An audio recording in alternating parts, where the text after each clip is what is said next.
Hey guys, my name is Sohrab and I've decided to make a short video on transitioning from GameMaker Studio to Unreal Engine 4, specifically for people who are interested in game design but are not programmers.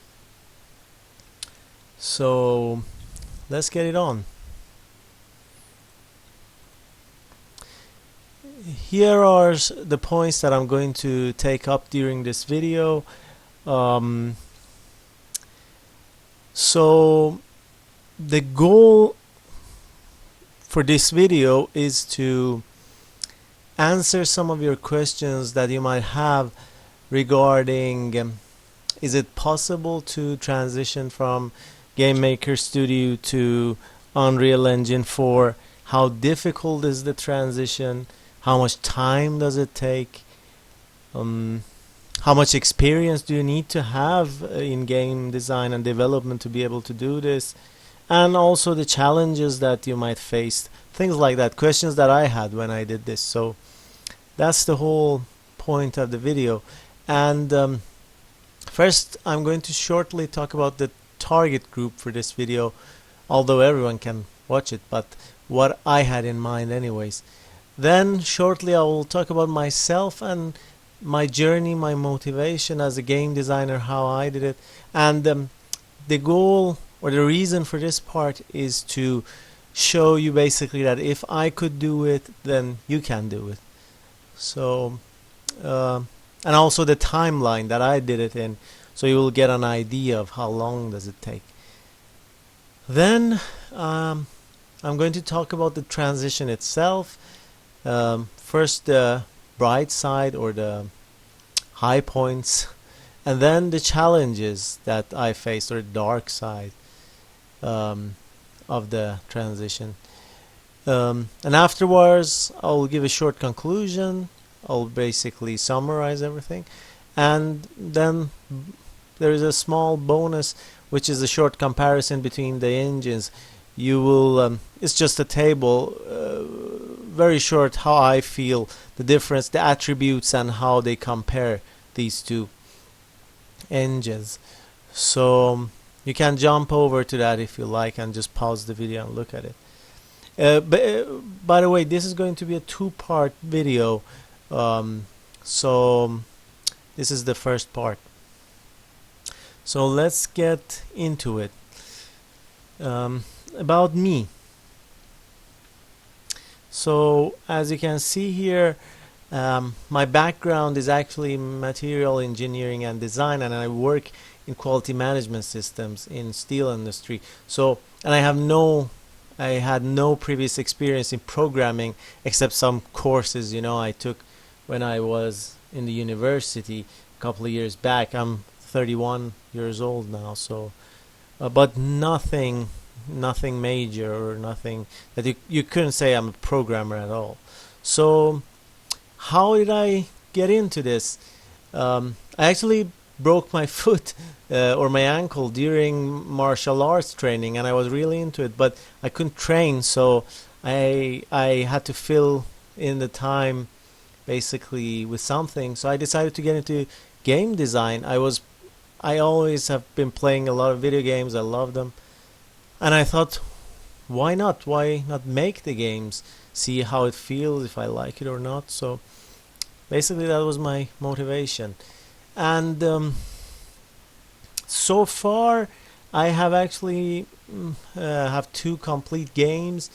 One is called Kite Star. It's an arcade game. It's for mobiles. And it's for Android systems, and I made it with GameMaker Studio. And also there is another game. It's a puzzle game for Android mobiles. It's called Ghost and Pumpkins, or GAP. They're both available in Google Play for free, so feel free to download them and see how they are. I think Kite Star has like 4.5 stars out of 5, so I mean it has been downloaded 2,000 times, not anything crazy, but I'm quite satisfied. So, and nowadays I'm working with Unreal Engine 4. I'm working on a survival horror game, so That's what I'm doing nowadays. So the timeline that I did all this, as I said, this is just to give you an idea how long time it took me. So you know how long it might take. So I started with Game Maker Studio couple of months back. It was May, in the middle of May.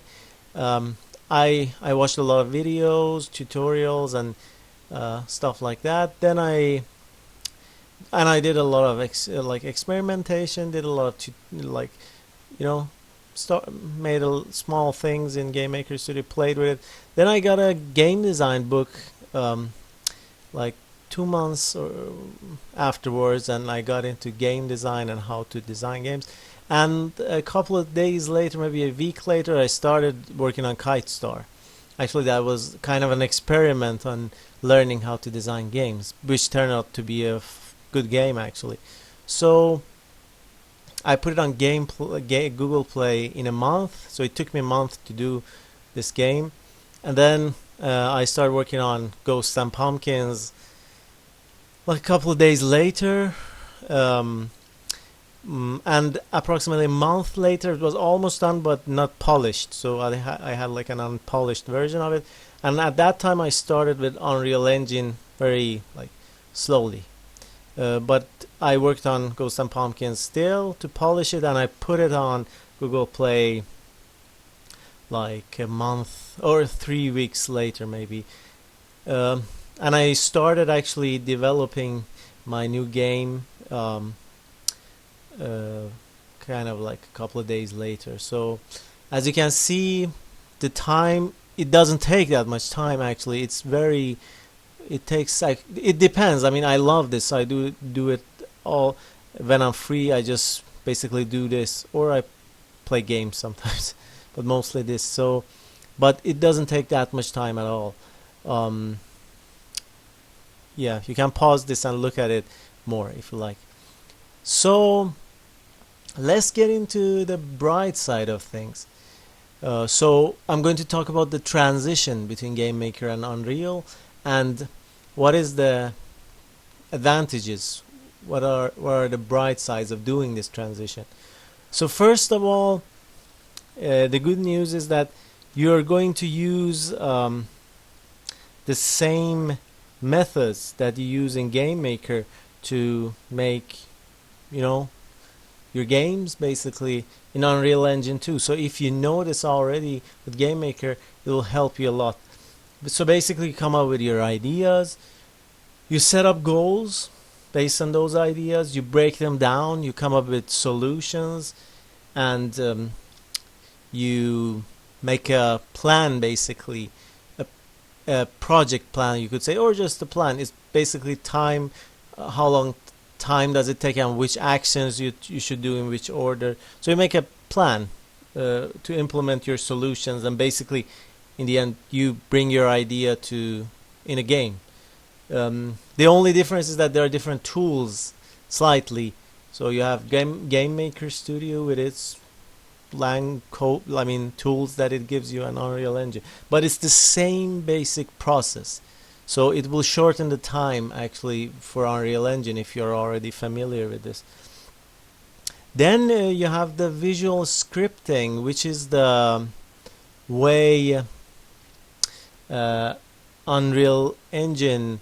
So basically, I could tell you like this. So in Unreal Engine, you have the possibility to code, just like you can use GML in Game Maker Studio, and it's C++. But as I said, this is for non-programmers. So if you can't do that, there is actually a possibility of using a visual scripting language. It's called Blueprints. Use Blueprints in Unreal Engine 4. And it's a very powerful tool. It's a wonderful tool because you can see visually the things you do. I'm going to show you an example of this, but I will be doing this in the part 2 of the video. So stick around for part 2, where I'll continue to talk about the bright sides and also some of the challenges and compare the engines. So thank you very much for watching, and see you in part 2.